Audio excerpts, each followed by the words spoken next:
Oke, selamat berjumpa kembali dengan Bambang dari Get Indonesia.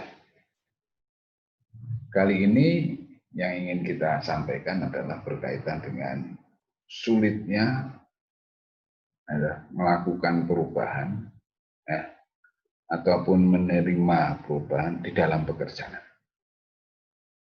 Artinya sebab-sebab mengapa orang itu sulit menerima perubahan. Baik, mari kita lihat. Ada 9 poin yang membuat orang itu sulit untuk berubah. Yang sebetulnya ini hampir sebagian besar itu ditentukan karena rasa ketakutan yang besar.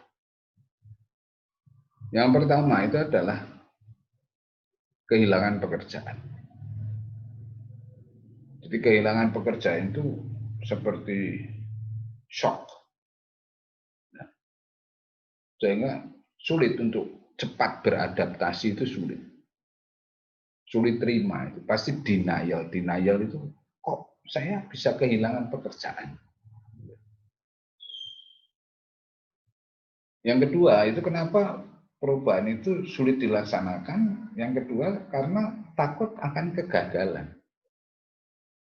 Ya. Jadi setan belangnya dalam pikirannya kita itu adalah takut, yang terdeskripsikan itu dalam kata-kata jangan-jangan sama pasti. Kalau saya gagal pasti begini, pasti begitu, pasti begini, dan pasti begono. Dan itu menyengsarakan. Sehingga orang takut untuk mencoba, untuk menerima. Yang ketiga itu adalah kesulitan kita menerima perubahan itu karena kita sudah terbiasa. Jadi faktor kebiasaan ini sudah melekat di dalam sikap dan perilakunya kita sehingga sulit untuk menerima perubahan. Bahkan ekstrimnya untuk perubahan kecil saja sulit. Karena nggak biasa. Kalau nggak biasa itu biasanya nggak nyaman. Nah ini yang menjadi penghambat terhadap perubahan. Yang keempat itu adalah orang suka menganggap perubahan itu tidak diperlukan. Sehingga kata-katanya, untuk apa sih berubah? Orang itu nggak perlu kok. Nah, jadi ini menerima resistensi di dalam menerima perubahan. Yang kelima itu ada ketakutan kehilangan kontrol, kehilangan kendali. Biasanya itu kata-katanya, terus kalau ini berubah, peran saya apa? Saya ngerjain apa? Nah, takut kehilangan kendali ini menyebabkan orang enggan untuk berubah. Yang keenam itu adalah close minded.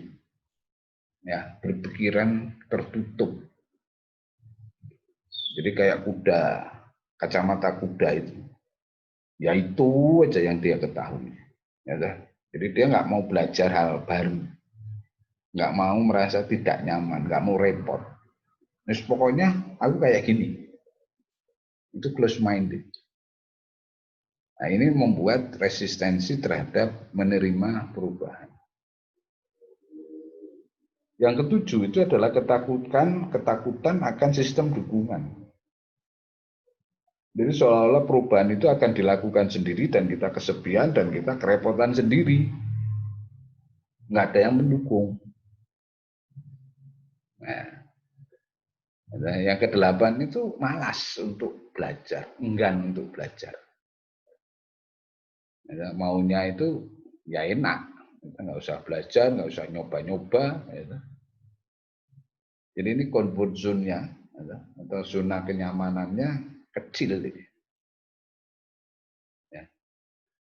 Yang kesembilan, ini ketakutan turun jabatan atau ketakutan sedikitnya peran. Ya, jadi nggak merasa mengontrol, nggak merasa. Ya, apalagi kalau turun jabatan, turun juga gajinya itu, wah itu udah nggak mau sama sekali berubah. Ya.